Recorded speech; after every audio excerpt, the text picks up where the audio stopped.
Story 1. Story 1, The Whispering Walls.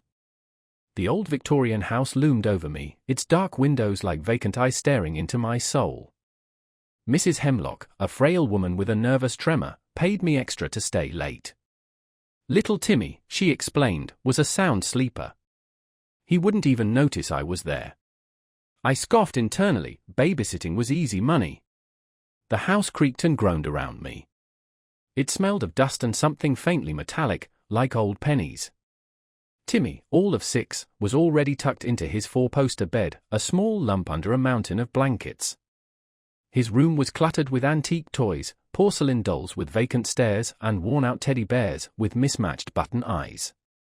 I shuddered. The whole place felt wrong. "Good night," I whispered, flicking off the ornate lamp on his nightstand. The shadows deepened, swallowing the room whole. Downstairs, the grandfather clock in the hall chimed 10 times. The sound echoed eerily through the silent house. I settled onto the plush velvet sofa in the living room, flipping open my textbook. But the words blurred on the page. I couldn't shake the feeling of unease. A low, rhythmic thumping started somewhere in the depths of the house. It sounded like a heartbeat, slow and deliberate. I tried to rationalize it, the old pipes, maybe? The wind? But my heart hammered in my chest, mimicking the unseen pulse. 11 o'clock. The thumping grew louder, interspersed with a faint scraping sound, like claws on wood. I stood up, my skin prickling with goosebumps. I told myself it was just the house settling, but my mind conjured images of rats gnawing at the walls, their beady eyes glinting in the darkness. Suddenly, a whisper. It was so soft, so close to my ear, that I thought I'd imagined it. But then it came again, a sibilant hiss, like someone saying my name. "Hello?" I called out, my voice trembling. Silence. I crept toward the hallway, my hand gripping the banister. The scraping sound was louder now, coming from upstairs. "Timmy." I raced up the stairs, my heart pounding in my ears. The whisper followed me, growing in intensity, wrapping around me like icy fingers. Timmy's door was slightly ajar. I pushed it open and peered inside. He was still asleep, his small chest rising and falling rhythmically. Relief washed over me, followed immediately by a chilling wave of dread. The whispering was louder, coming from the corner of the room. The shadows seemed to writhe and shift, coalescing into something solid. Something tall and dark, hunched over in the corner, its back to me. I couldn't breathe. My legs felt like lead. I wanted to scream, but my voice was trapped in my throat. Slowly, agonizingly slowly, the figure turned. I saw a glimpse of something pale and gaunt, something with long, spindly fingers and eyes that glowed with an unholy light. Then, darkness. The lamp on Timmy's nightstand flickered and died, plunging the room into absolute blackness. I screamed. A raw, primal scream ripped through the silence. I fumbled for the light switch, my fingers brushing against something cold and slimy. The lights flickered back on. The room was empty. Timmy was still asleep, undisturbed. The shadows were still, the whispering gone. Only the thumping remained, a dull, rhythmic beat that seemed to emanate from the walls themselves. I backed out of the room, my eyes darting around, searching for something. Anything. But there was nothing there. I grabbed my bag and ran. I didn't stop running until I reached the street, the cold night air stinging my lungs. I never looked back. I never saw Mrs. Hemlock or Timmy again. But sometimes, late at night, when the wind howls outside my window, I hear it. The whispering. Soft and sibilant, like someone saying my name. And I wonder what happened to Timmy.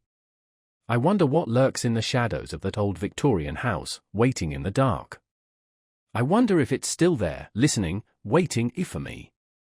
Story 2. Story 2, The Whispering Pines. The air hung thick and sweet with the scent of pine needles as I pulled into the long, gravel driveway. Dusk painted the sky in bruised purples and oranges, swallowing the last sliver of sun behind the jagged silhouette of the Cascade Mountains. Mrs. Alderton, a small, bird-like woman with anxious eyes, met me at the door. "Thank you so much for coming, Sarah," she chirped, wringing her hands. "Little Timmy just adores you." Timmy, a freckled 5-year-old with a gap-toothed grin, peeked out from behind her leg, clutching a stuffed dinosaur. He looked harmless enough. This was the 3rd time I'd babysat him, and the Alderton secluded cabin had always felt peaceful. Rustic, even. Tonight, however, a strange undercurrent of unease prickled my skin. "No problem, Mrs. Alderton," I replied, forcing a smile. "I love spending time with Timmy." After a quick run-through of bedtime routines and emergency numbers, the Aldertons hurried out the door, their taillights disappearing down the long, winding drive. I was alone with Timmy in their isolated cabin, nestled deep within the whispering pines. The evening started normally enough. We played hide-and-seek, built a magnificent Lego castle, and ate pizza rolls, Timmy's favorite. As bedtime approached, the usual evening sounds of crickets and rustling leaves took on a sinister edge. The wind picked up, moaning through the towering pines, creating eerie, whistling sounds. "The trees are talking," Timmy whispered, his eyes wide. "It's just the wind, sweetie," I said, trying to sound reassuring, but a shiver ran down my spine. After tucking Timmy into bed, I settled onto the couch with a book, but I couldn't concentrate. The shadows cast by the flickering fireplace seemed to writhe and shift, taking on grotesque shapes. Every creak of the old house, every rustle from outside, sent a jolt of fear through me. Then, I heard it. A soft, rhythmic tapping, like something small and delicate pecking at the glass. I strained my ears, trying to pinpoint the source. It seemed to be coming from the back of the house, from the large, sliding glass doors that overlooked the dense woods. Cautiously, I approached the doors, my heart pounding in my chest. Peering through the glass, I saw nothing but the swaying branches of the pine trees, bathed in the silver light of the moon. The tapping started again, more insistent this time. I scanned the woods, my eyes darting from tree to tree, but there was nothing there. Just the wind. Just the trees. Just my imagination. Or so I told myself. Suddenly, Timmy's voice pierced the silence. "Sarah, there's someone outside." I rushed back to his room. He was sitting up in bed, his small face pale, his eyes fixed on the window. "It's just the trees, Timmy," I said, my voice trembling slightly. "Go back to sleep." "No," he whimpered, clutching his stuffed dinosaur. "They're watching me." I looked at the window. It was a small, high window, almost impossible for anyone to reach. Yet, as I stared at it, a distinct feeling of dread washed over me. A feeling of being watched. The rest of the night unfolded in a blur of mounting terror. The tapping continued, intermittent and unsettling. Shadows danced in the periphery of my vision. Whispers seemed to drift from the woods, too faint to decipher, yet too persistent to ignore. I tried to rationalize it all. The wind. The trees. The old house settling. But the fear gnawing at my insides was primal, undeniable. Something was wrong. Terribly wrong. Then, just before dawn, as the first rays of light began to filter through the trees, I heard it again, a scratching sound, coming from the attic. Slow, deliberate scratches, like something dragging its claws across the wooden floorboards. I froze, my blood running cold. The attic. Mrs. Alderton had specifically told me the attic was locked and off limits. I crept towards the attic door, my heart hammering against my ribs. The scratching stopped. I stood there for a moment, listening, holding my breath. Then, I reached for the doorknob. It turned. The door was unlocked. Hesitantly, I opened the door a crack. The attic was pitch black, the air thick with the musty smell of old wood and dust. I fumbled for the light switch, my hand trembling. Click! The light flickered on, revealing a bare, dusty space. Empty. Except. In the far corner, nestled amongst a pile of old boxes and forgotten furniture, I saw it. A single, perfect pine cone. lying on the dusty floorboards. As if someone had just placed it there. Suddenly, Timmy screamed. A blood-curdling scream that echoed through the house. I raced back to his room. He was gone. The window was wide open. I ran to the window and looked out. The forest floor was a dizzying drop below. There was no sign of Timmy. Only the whispering pines, their branches swaying in the pre-dawn breeze. And then, I heard it.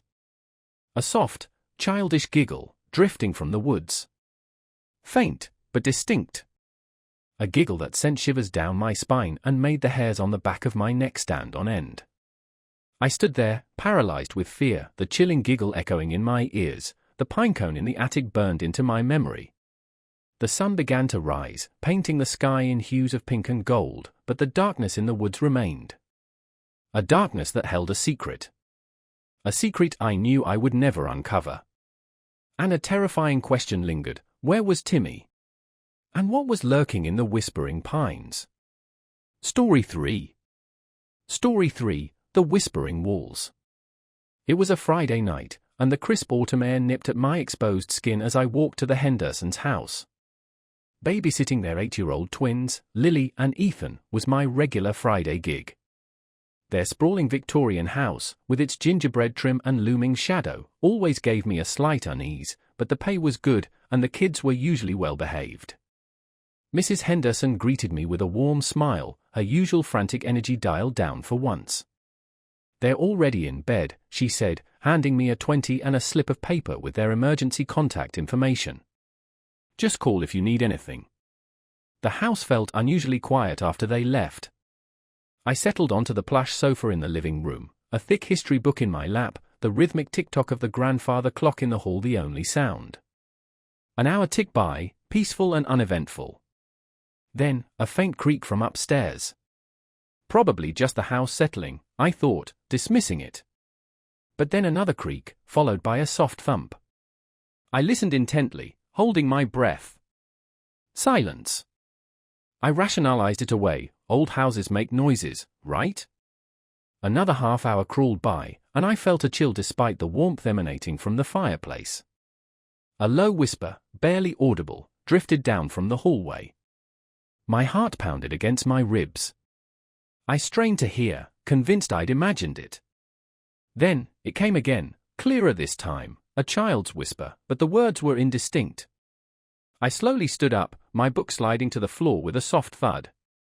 "Hello?" I called out, my voice trembling slightly. No response. I crept towards the hallway, each step echoing in the unsettling quiet. The twins' room was at the end of the hall, their door slightly ajar, a sliver of light spilling out. I pushed it open gently. They were both fast asleep, their chests rising and falling rhythmically. Relief washed over me, followed by a wave of confusion. If it wasn't them, then who? I tucked them in tighter, a nervous habit, and as I turned to leave, I heard it again, the whisper, closer now, seemingly right behind me. I whirled around, but the room was empty. My breath hitched in my throat. I backed out of the room, closing the door gently, my hand shaking. Back downstairs, the unease morphed into full-blown fear. Every creak of the house, every rustle of leaves outside the window, amplified my anxiety. I felt watched, scrutinized by unseen eyes. I grabbed my phone, the screen illuminating my pale face. No signal. Typical.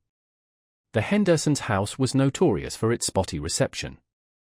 I paced the length of the living room, my heart a frantic drum against my ribs. The whispering started again, persistent, insidious, weaving its way through the silent house, seeming to emanate from the walls themselves. I could almost make out words now, fragmented and chilling: play, come, here. Suddenly, the lights flickered, plunging the room into near darkness. I gasped, fumbling for the light switch, my hand brushing against something cold and metallic. The grandfather clock. Its pendulum had stopped swinging. The silence that followed was deafening, broken only by my ragged breathing. Then, the whispering escalated into a chilling giggle, childlike and yet not. It swirled around me, closing in, suffocating. I stumbled back, bumping into the heavy oak dining table, sending a vase of dried flowers crashing to the floor. The brittle stems shattered, scattering across the polished wood like skeletal fingers. The giggling stopped. The house held its breath. I stood frozen, every nerve ending screaming. Then, from the hallway upstairs, a soft thump, followed by the distinct sound of small footsteps. Slow, deliberate footsteps, descending the stairs. I wanted to run, to scream, but terror had paralyzed me.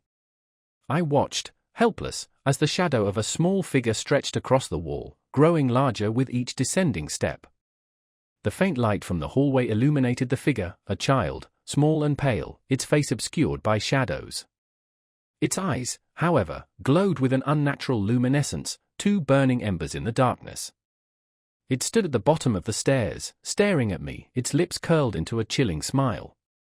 The whispering started again, this time louder, clearer. "We've been waiting for you." The lights flickered back on, and the figure vanished. The house was silent once more, eerily so. I stood there, trembling, my heart pounding, the echo of the whisper still ringing in my ears. I didn't move, didn't breathe, until the first rays of dawn crept through the windows, painting the room in a pale, ethereal light. When the Hendersons returned, I told them nothing.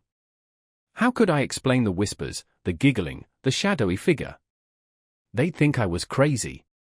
I simply said I was tired, and left, the unsettling quiet of the house, the memory of those glowing eyes, imprinted on my mind. I never went back.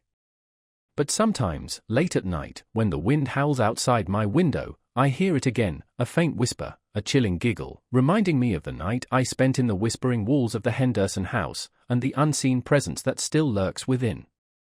And I wonder, what would have happened if I had stayed? What if I had answered the whispers? The thought chills me to the bone, even now. Story 4. Story 4, The Porcelain Doll.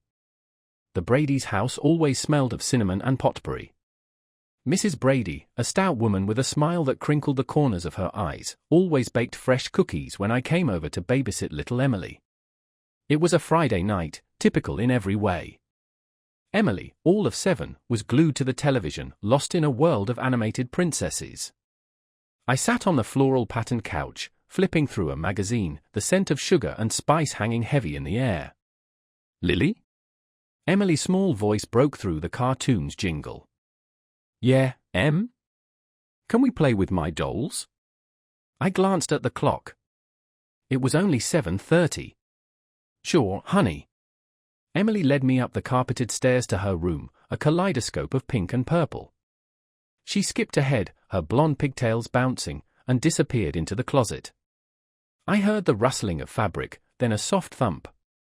When I reached the doorway, she was cradling a porcelain doll, its painted eyes staring blankly ahead. "This is Bethany," she said, holding the doll out to me. Bethany. I'd seen her before, nestled amongst Emily's other toys. There was something unsettling about her, something in the rigid perfection of her features. I took the doll, its porcelain skin cold against my palm. "She's pretty," I managed, handing her back quickly.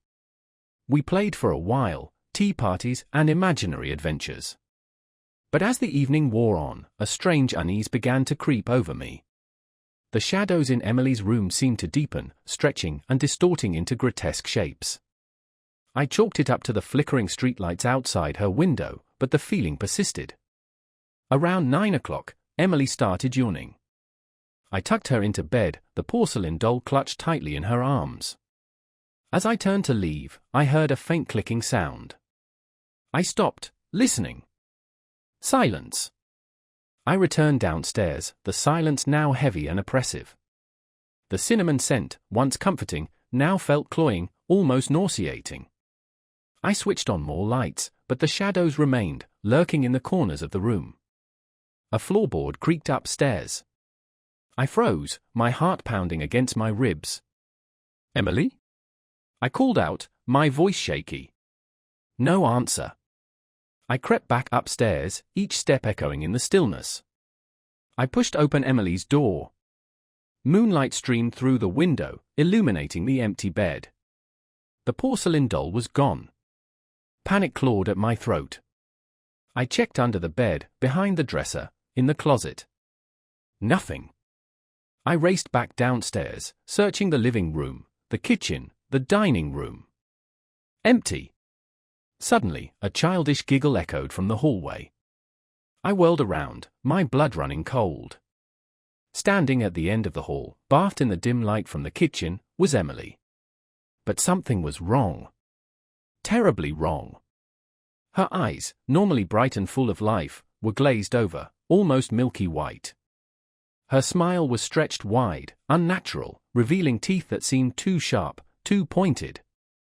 And in her arms, she cradled the porcelain doll. But the doll, it was different. Its porcelain skin seemed softer, more pliable. And the painted eyes, they were moving. They were following me. I took a step back, my breath hitching in my throat. Emily, or whatever it was, took a step closer. The clicking sound returned, louder this time, emanating from the doll.